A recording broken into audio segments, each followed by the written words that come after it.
As the war in Ukraine completely reshuffles the world order and threatens to destroy human civilization, it's striking just how little information Americans are receiving about what happens there. The nation of Hungary shares a border with Ukraine. Its leader, Viktor Orban, the nation's longest-serving prime minister, has been dealing with the Russians all of his life. He grew up under Russian occupation. As a young man, he was arrested and thrown into jail by Russian-backed police for his efforts to liberate the country. And as prime minister, he's dealt regularly with Vladimir Putin, whose nation supplies Hungary with most of its energy. Viktor Orban understands Russia and Ukraine. So 2 years after we last spoke to him, we returned to Hungary to sit down with Prime Minister Viktor Orban and ask him what exactly is happening in Ukraine right now. Here's what he said. So in the United States, the view is that Ukraine is winning this war. It doesn't sound like that's true. No, it's a lie. It's not just a misunderstanding, it's a lie. It's impossible. Everybody who's in politics and understand the logic, the figures, the data, no way. Why is it impossible? Because that way, the poor Ukrainians die every day. Yes. Hundreds and thousands, you know. So my heart is with them. So it's tragedy. It's tragedy for Ukraine. But they will run out earlier from the soldiers, number of soldiers, than the Russians. What finally will count is boots on the ground. And the Russians are far stronger, far numerous, more numerous There's more than of Ukrainians. them. Many more. So this strategy, what we are just supporting, is a bad engineering of the strategy. So if the Biden administration has said our goal is to beat Russia, is to effect regime changes, to kill Putin and take him out of power. You know, they misunderstand probably the Russians. You know, to understand the Russians, it's a difficult thing, especially if you have an ocean between you and Russia. So when we speak about politics, I mean Westerners, what is the focus point of our conversation? The focus point is freedom. How to provide more and more freedom to the people. Yes. When you speak on politics in Russia, this is not the number one issue. The number one issue, how to keep together the country, because the country is very big. And there's a privilege of the question how to keep together the country and not freedom. Freedom is just another issue, second, third, whatever. First, keep the country together. And that's generate a different kind of culture and understanding of politics. That's create a kind of military approach like Yes. they have. Always on security, safety, buffer zone, geopolitical approaches. It's not our culture, it's a different approach. It's legitimate to have that because it's their history. But we have to understand that we cannot beat them as we do just now. It's impossible. They will not kill their leader. They will never give it up. They will keep together the country and they will defend it. We finance more, they will invest more. If we send more technical equipment, they will produce more. So don't misunderstand the Russians. So they're not going to get sick of Putin and throw him out? Come on, it's a joke. What would happen if the West succeeded in killing Putin? What would happen to Russia and its nuclear stockpiles? Okay, so okay, may I recall one of my experience? Yes. So I was prime minister exactly at the time when the change happened in Russia, Putin after Yeltsin. Yes. Yeltsin was very weak and getting weaker and weaker. And I do remember the fear of that time here in Hungary and in Europe as well, whether there will be a new leadership or not. So the real fear here was that there will be an anarchy in Russia. Yes. Putin is out and no new guy who is coming in strong enough to keep together the country, the nuclear arsenal and the army control and so on. So everybody was happy when realized that after Yeltsin, Putin come in and started to control the military and the Russian power as a leader. So everybody was happy. I do remember that. So now Putin is in power for long, long years. We forgot about how dangerous when there is no strong leadership or interregnum in Russia. The interregnum is the worst case possible.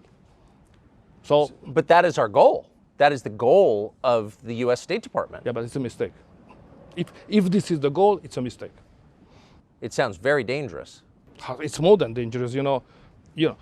Okay, if to sit in Washington, safe United States, is a different feeling than to sit here in Budapest. Ukraine Yes. is next door country, you know. So what's going on there could have an immediate impact in 24 hours here in Hungary and so on. When I was very young, 86, if I remember well, there was an explosion of the nuclear power station in Ukraine by accident. Yes. And it infected us immediately. So if there is an escalation in Ukraine, Chernobyl polluted. Chernobyl, yeah, that could have an impact on us immediately. So Washington is far away, Russia and Ukraine is close. That's the Hungarian approach. So, given the manpower imbalance between the Russian and Ukrainian armies and the attrition of the Ukrainian army, hundreds of thousands dead. And many Hungarians as well. Nobody knows it. But we have a minority, a strong minority, more than 150,000 people in the territory of Ukraine, which was earlier part of Hungary. So it's a historical minority community living there. They are part of the Ukrainian state, and they are conscripted now to the army. And they die. They fight for Ukraine, and Hungarians, soldiers dying for Ukraine as Ukrainian citizens. So we lost, Hungarian nation, we are losing lives daily as also. At a certain point, they're going to need more men. They're going to need more soldiers. Where are they going to come from? That's the most risky question. So if any Western country would send any boots on the ground, that would mean a direct war between the West and Russia. And we are in a third world war immediately. So it's a very dangerous moment now. That's obvious to you. Absolutely. Not for me.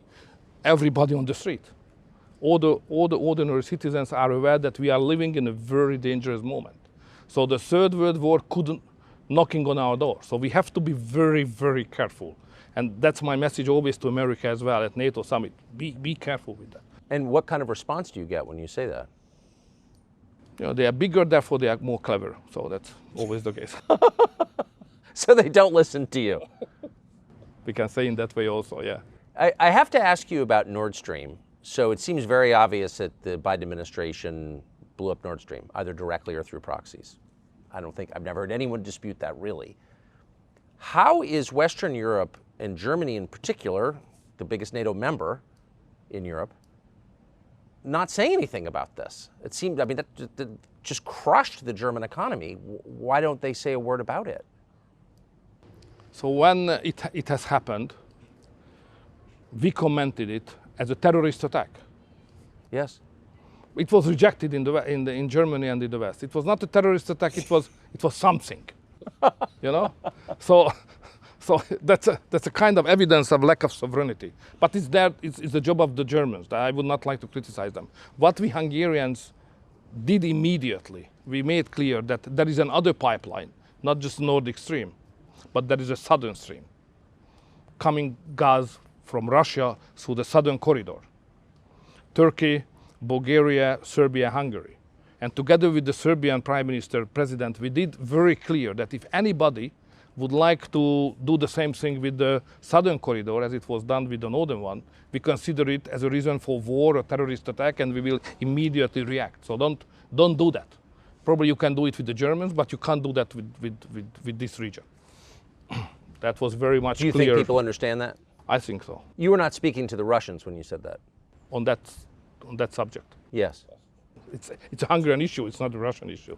Right, but when you said to the world, don't commit an act of terror against this pipeline, you weren't speaking. It was not addressed to Moscow, no. No, it was not, right. So if you were in charge of NATO, if you were, say, Joe Biden, what would your next move be in the war in Ukraine? What would you do? Peace, immediately. Call back Trump. That's the only way out. Call back Trump. Call back Trump. Because, you know, you can criticize him for many reasons. I understand all the discussion, but, you know, the best foreign policy of the recent several decades belonged to him. He did not initiate any new war. Yes. He treated nicely the North Koreans and Russia, even the Chinese, you know. He delivered a policy which was the best one for Middle East, Abraham Accords. Yes. So that was a very good foreign policy. He's criticized that he's not educated enough to understand the word. This is not the case. Facts count, And his foreign policy was the best one for the world in the last several decades I have seen. And if he would have been the president at the moment of the Russian invasion started, no, it would be not possible to do that by the Russians. So Trump is the man who can save the Western world and probably the human beings in the globe as well. That's my personal conviction. Can I ask you, just to skip around for 1 second, about the Russian invasion of Ukraine? Days before that invasion at the Munich Security Conference, the Vice President of the United States, Kamala Harris, said to Zelensky at a press briefing, we would like Ukraine to join NATO. Now, Ukraine joining NATO obviously cannot, is a... It's a long story. When the idea of membership of Ukraine, NATO, was raised, it was in the summit of NATO Bucharest, 2007 or 8. Russia was not strong enough to stop it. So there was a real chance at that time to integrate the Ukrainians into NATO. But it was rejected. There was no agreement among the big Western countries to do so, so it was postponed. But after 2 or 3 years later, the Russians became stronger and stronger and stronger. And now they are even stronger. So we missed the historical opportunity to do so. And this window of opportunity is not open anymore. So we can't do that. So we can't afford to have that long borderline between Russia and Ukraine, who belongs to NATO. That would mean immediate war danger to all of us, even in Washington. So it's dangerous even for the United States. It's not just dangerous for the region, but even for you, for the families. Because it could provoke a nuclear exchange. So it's not a realistic proposal at this moment. So forget about it. We should say just the opposite. We should make a deal with the Russians on the new security architecture to provide security, sovereignty for Ukraine, but not membership in NATO.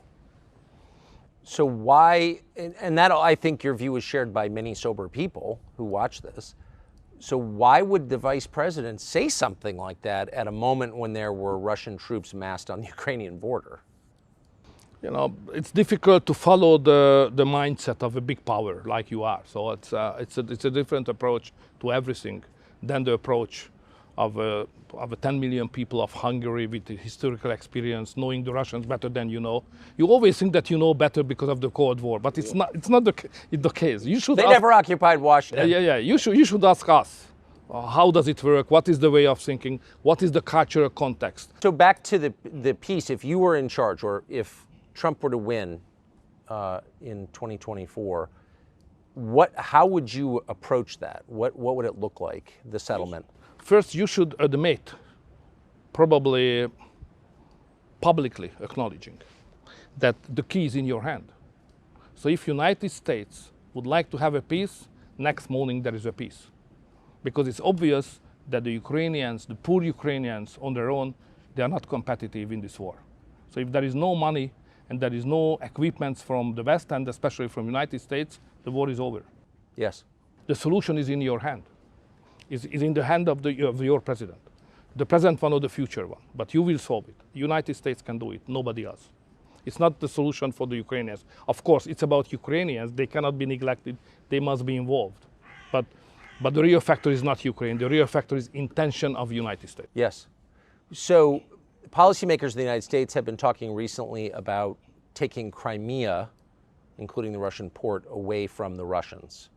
Is that a realistic goal, and what would happen if we tried? It's totally unrealistic. So, no way.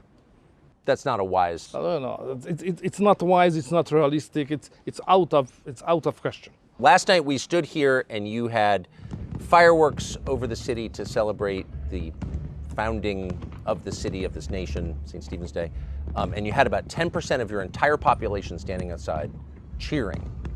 And they all seem to be happy to be Hungarian. How do you get a country that's grateful to be Hungarian and identifies? It's an ancient nation first. The country was established 1,100 years ago. So we are a historical nation, using the same language, no relatives, nobody speaks the same language around us. Germans and Slavic, no Hungarians. So therefore, to maintain the language, to maintain the culture for this country is a big achievement by itself. So we celebrated, even yesterday, that we did it for more than 1,000 years, that we are still Hungarians. And to be Hungarians we are very proud of it. We love the nation, we love the country, and we are proud of it.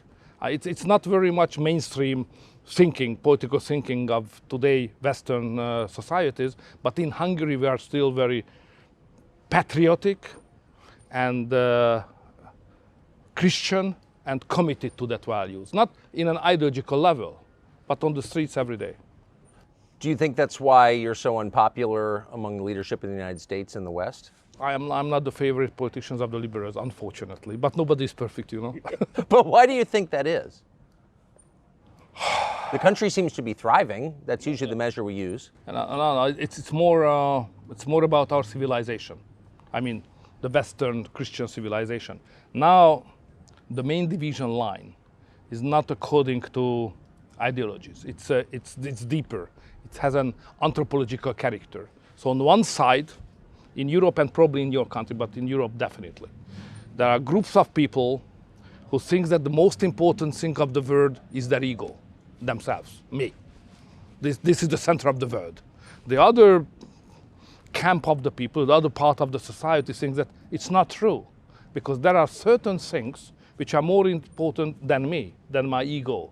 Family, nation, God. And because they are more important than me, I have to serve these higher level things. So this society has a majority here in Hungary.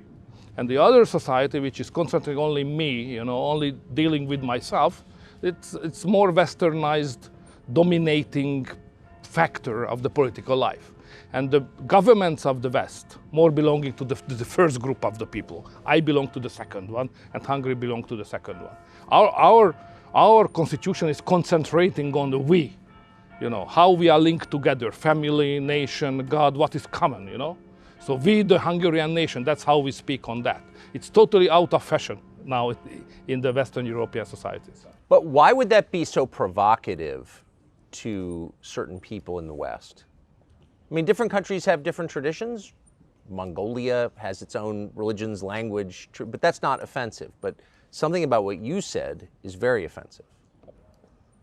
Because in the Western societies, politics very often led by intellectuals. And the intellectuals like to be ideologists, a special approach from the ideological point of view. And you know, ideology is a very difficult thing because it has an exclusivity. So when the liberal says that this is the interpretation of society, it means that this is the only way to interpret the society. If you do differently, you cannot be a good man.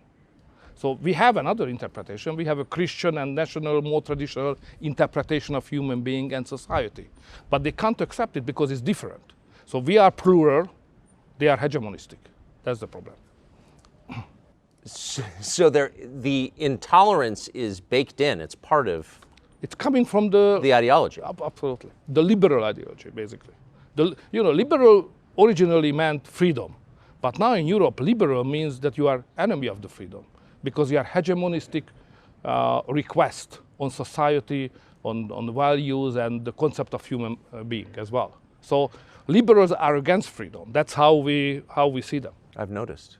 I mean, I don't live in Hungary. I can't assess it. I can assess your media landscape, which is much freer than ours, much freer, much more diversity. I have to fight every day. In the United States, right. The people who run our country don't. Virtually every media outlet is on their side, reflexively. And yet they describe you in the United States in the media as a fascist. And the Biden administration seems to believe, the State Department anyway. The U.S. is the biggest, most powerful country in the world. Are you worried about being crushed by the United States? It's dangerous, may I say. So we should not neglect the importance of that fact. When the United States administration does not like you or consider you as an enemy or having a backtrack, it's dangerous in international politics, you know. So you are powerful, still #1 power of the world. So if you criticize somebody, we have to be very cautious how to deal with that. And now the Democratic administration does it regularly. So we have to be clear here that this is not the voice of America, it's the voice of the administration of the United States. Not all Americans has the same approach as the government, like the Republicans, who are far closer on value basis to us. The previous president is friend of Hungary on the value basis, historically and wholeheartedly, so it's a real friend. So don't make a mistake to consider United States equal to the United States administration. Yes. And I think that difference is important because you have competition, a political system based on competition, and hopefully Trump will come back or Republicans will come back, and the relationship will be again very good. But now it's absurd. Can you imagine that United States government deleted the agreement between Hungary and the United States on double taxation, but they still have the agreement between Russia and United States. And that means that American citizens, for those who don't know what this is, American citizens who live and work in Hungary have to pay Hungarian taxes to your government, but also full federal taxes to the United States. But the attitude as such, we are a member of NATO, we are ally to the United States, and we are worse treated than the Russians, What's that about? What is it about? It's what you just said. So it might be helpful to say it out loud. Now, the Biden administration spent U.S. tax dollars to campaign against you in your last election. They didn't succeed. You won in a fair election. Big money. Big money. I don't think most Americans understand that their tax dollars went to defeat you in Hungary. Yeah, exactly. But that's not, if you respect democracy, don't you let countries govern themselves? It's definitely against all the principles we confess. Yes, it is. Are you worried about American control over Hungarian debt? Debt? Debt, yeah, debt. Are you worried that the Biden administration could potentially hurt Hungary economically? No. 10 years ago, probably that could have been the case, but today we are strong enough. No. It's not easy. It's far easier to cooperate with the United States government. It's far nicer horizon to have a good relation. But even without that, we can stand and we can survive and we can grow. Even we can grow, not just finance, but we can grow. So in the American media, you have been dismissed as a puppet of Russia, a friend of Putin's. I want to put on the screen a picture of you being arrested by Soviet-backed police as a young man. This country was occupied by the Soviets, by the Russians for 40 years.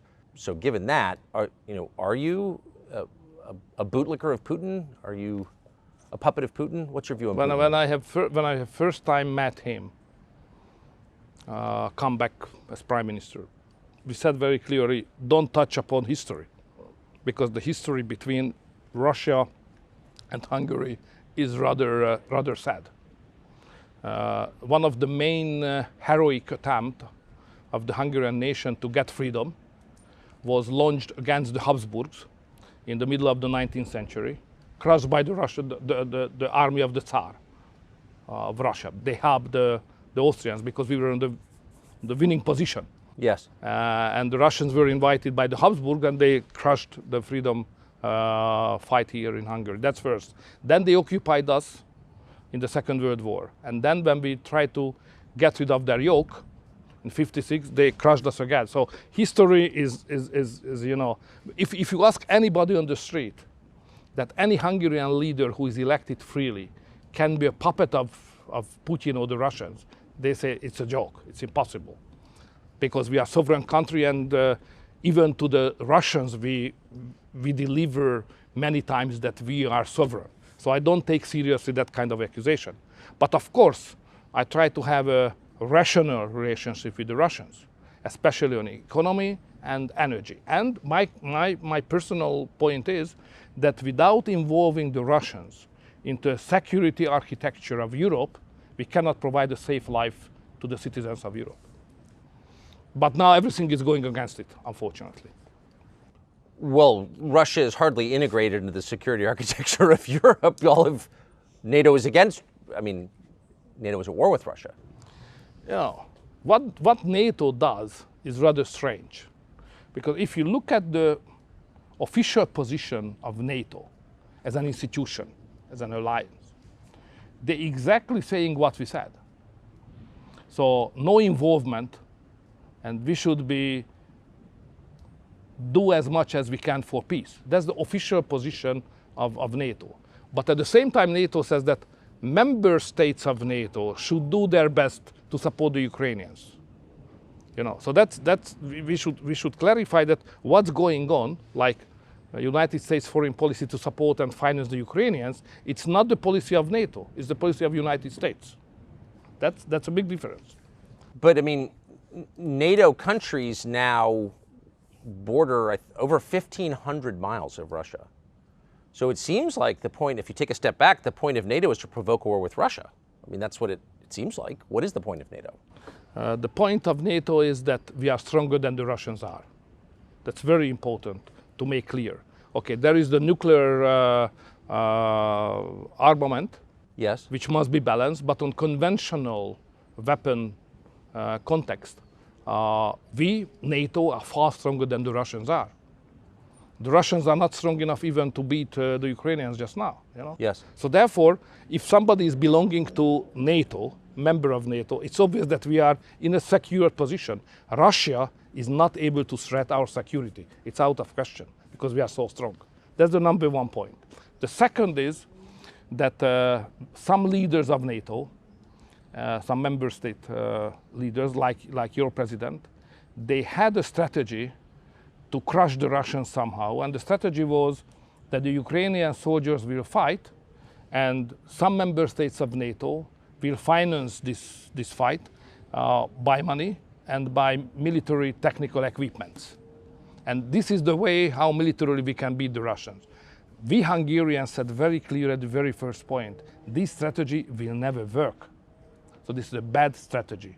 And now we have 1.5 years of the war, and it's obvious that this is a bad strategy. We have to stop it. We need a new strategy, or we should run as soon as we can for peace. Let's ask you one last question about Trump, since you brought him up a couple of times. You were just in an election that I know your staff was worried you might lose. There was an open question. You won pretty sizably, but it was a real election. Oh, it was.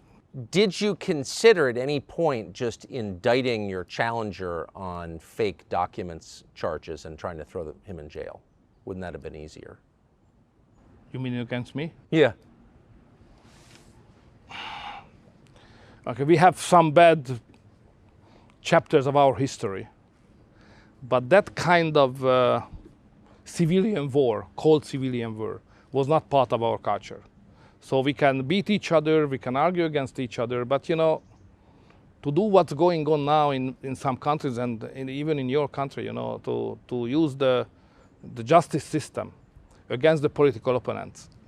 In Hungary, I think it's impossible to imagine. That was done by the communists. It's a very communist methodology to do that. So in Hungary, we are all aware that we disagree on many things, ideology, values, vision on the future, even practices of politics. But we belong to the same nation. Okay, we are rivaling, but what is the final sense of this argument and competition? To unite the nation, yeah? To provide a better future. So you can't say that I will kill you or I will send you to the prison, and if you follow that track, no chance to unify the nation. If the nation is not unified, you can't run for big purposes. So competition is okay, but it must be fair, legally perfect. Otherwise, you can sacrifice your country and the future of your country for your personal success, which is not acceptable, at least not in Hungary. Mr. Prime Minister, thank you very much.